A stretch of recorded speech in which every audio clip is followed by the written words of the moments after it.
ইসলামের অভ্যাস ছিল তিনি কোন সফরে বা অভিযানে গেলে তিনি লটারি করতেন। লটারিতে যে স্ত্রীর নাম আসতো তাকে নিয়ে তিনি আউটিং এ যেতেন।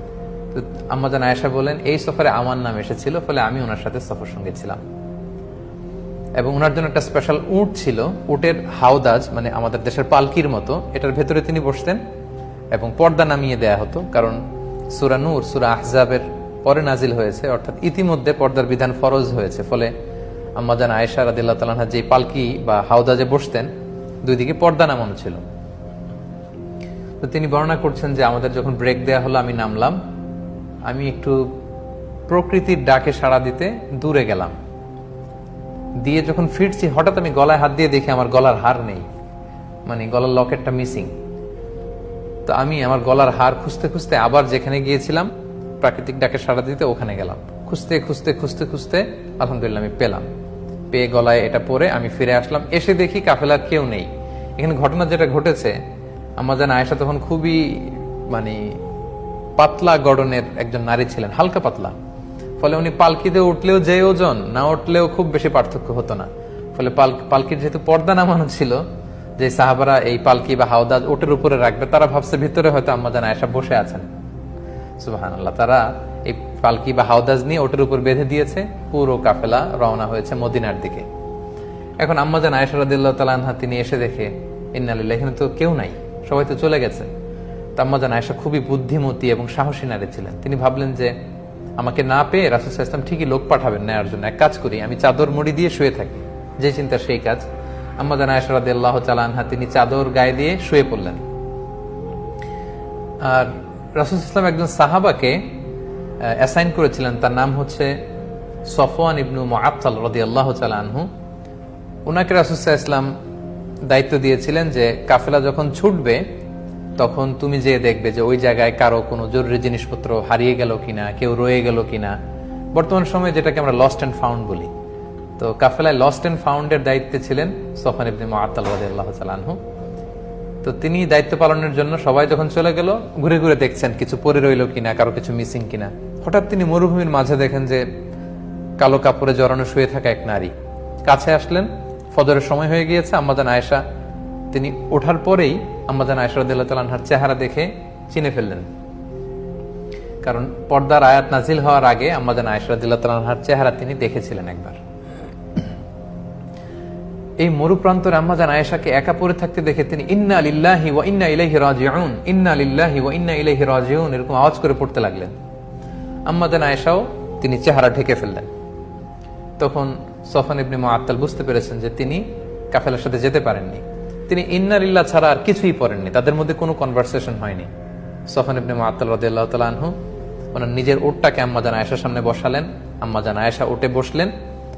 আম্মা জান আয়েশা রাদিয়াল্লাহু তাআলা আনহা উটের উপরে বসা, আর সফওয়ান ইবনে মুআত্তাল রাদিয়াল্লাহু তাআলা আনহু নিজে উটের রশি ধরে টানতে টানতে মদিনায় পৌঁছলেন। ইতিমধ্যে যখন মদিনায় পৌঁছার পরে রাসূল সাল্লাল্লাহু আলাইহি ওয়াসাল্লাম সবাই জানতে পারলো আম্মা জান আয়েশা নেই, তিনি মিসিং। তখন মুনাফিক সর্দার আব্দুল্লাহ ইবনে উবাই ইবনে সালুল, এই দুষ্ট লোকটা, সে এই স্ল্যান্ডারিং শুরু করলো, রুমর ছড়াতে লাগলো। সে বলল, দেখো তিনি তোমাদের কাছে নবী সেজে বসে আছেন, আর তার স্ত্রী আয়েশা সেই সফওয়ানের সাথে নিশ্চয়ই পরকীয়ার সম্পর্ক ছিল, ফলে তারা মরুভূমিতে রাত কাটিয়েছে, তারা সেখানে ফষ্টি নষ্টি করেছে, অপকর্ম করেছে, নাউযুবিল্লাহ ওয়া ইয়াযুবিল্লাহ। এটা ছড়াতে লাগলো এবং এই কথা এক কান দুই কান করতে করতে পুরো মদিনায় ছড়ায় গেল। আম্মা জান আয়েশা পৌঁছলেন, তিনি কিন্তু এই কথা কিছুই জানলেন না। আম্মা জান আয়েশা রাদিয়াল্লাহু তাআলা আনহা তিনি মদিনায় পৌঁছার পরই প্রচন্ড জ্বরে আক্রান্ত হলেন, প্রচন্ড জ্বর। আর ওই দিক দিয়ে পুরো মদিনায় এই মুনাফিক এই কথা ছড়াতে লাগলো যে আয়েশা রাত কাটিয়েছে সফওয়ানের সাথে, তাদের মধ্যে সম্পর্ক আছে। দুঃখজনক হলেও সত্য, এই মুনাফিকদের সাথে পড়ে কয়েকজন মুমিন, যেমন রাসূল সাল্লাল্লাহু আলাইহি ওয়াসাল্লামের সভাকবি হাসান বিন সাবিত রাদিয়াল্লাহু তাআলা আনহু, তারপর আবু বকর রাদিয়াল্লাহু তাআলা আনহুর একজন আত্মীয়, তার নাম হচ্ছে মিস্তা ইবনে উসাসা রাদিয়াল্লাহু তাআলা আনহু, এবং রাসূল সাল্লাল্লাহু আলাইহি ওয়াসাল্লামের শালিকা হামনা বিনতে জাহাশ, এই জাতীয় কয়েকজন লোকও এই রুমর, এই গুজবে কান দিয়ে তারা এটাতে ছড়িয়ে পড়লো, জড়ায় পড়লো, তারাও এটা ছড়াতে লাগলো।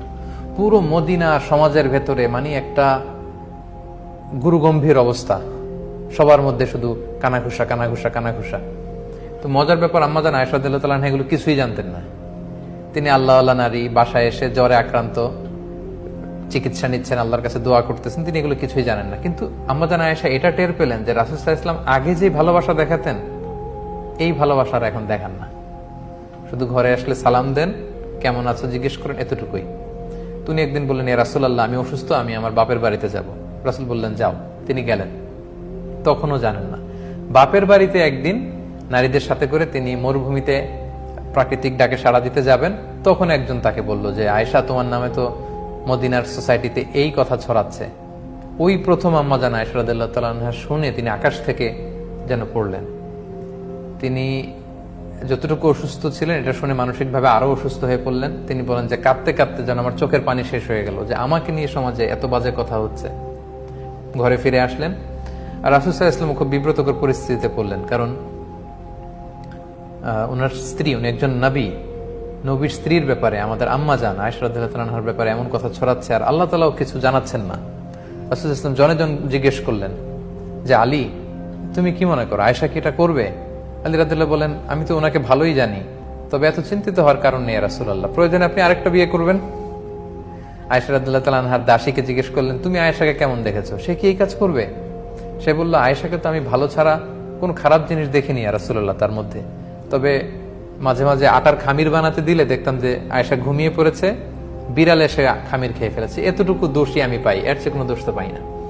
রাসূল সাল্লাল্লাহু আলাইহি ওয়াসাল্লাম আয়েশা রাদিয়াল্লাহু তাআলা আনহার ব্যাপারে কোনো বাজে নেগেটিভ রিভিউ তিনি পেলেন না।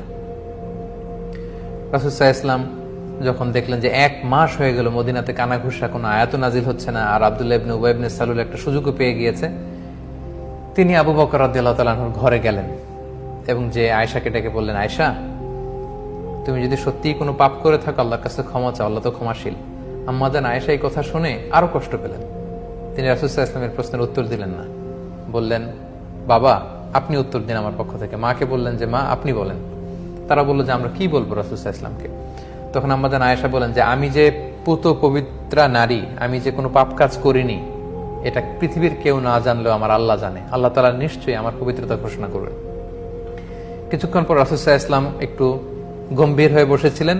হঠাৎ তিনি চোখ খুলে খুব খুশ মেজাজ নিয়ে বলতে লাগলেন, আয়েশা, আল্লাহ শুকরিয়া করো, আল্লাহ তাআলা তোমার পবিত্রতা বর্ণনা করে আয়াত নাজিল করেছেন। তখন আয়েশা রাদিয়াল্লাহু তাআলা আনহার মা বললেন, আয়েশা, তুমি বিশ্বনবীর কাছে যাও, থ্যাঙ্কস জানাও, শুকরিয়া করো, কারণ আল্লাহ তাআলা তোমার পবিত্রতা বর্ণনা করেছেন, তুমি যে নিষ্পাপ এটা আল্লাহ কোরআনের আয়াত দিয়ে জানিয়ে দিয়েছেন। আম্মাজান আয়েশা বললেন, আমি রাসূল সাল্লাল্লাহু আলাইহি ওয়াসাল্লামের প্রশংসা কেন করব? তিনি তো আমাকে বিশ্বাস করেননি, বা তিনি তো আমার পবিত্রতা ঘোষণা করেননি। আমার পবিত্রতা যিনি ঘোষণা করেছেন, যে সত্তা মহান আল্লাহ রাব্বুল ইজ্জা, আমি তার প্রশংসা করছি। আল্লাহু আকবার। রাসূল সাল্লাল্লাহু আলাইহি ওয়াসাল্লাম তখন এই আয়াত মসজিদে নববীতে গিয়ে সবাইকে জানিয়ে দিলেন এবং বললেন, যারা এই পাপ কাজের সাথে জড়িত তাদেরকে আশীর্বাদ দাও, কারণ আমার আয়েশা পবিত্রা, নিষ্কলুষ, তার চরিত্রে কোনো কালিমা লেপন করার সুযোগ নেই। আল্লাহ তাআলা আরশের উপর থেকে আয়াত নাজিল করে আম্মাজান আয়েশা রাদিয়াল্লাহু তাআলা আনহার পবিত্রতা ঘোষণা করেছেন।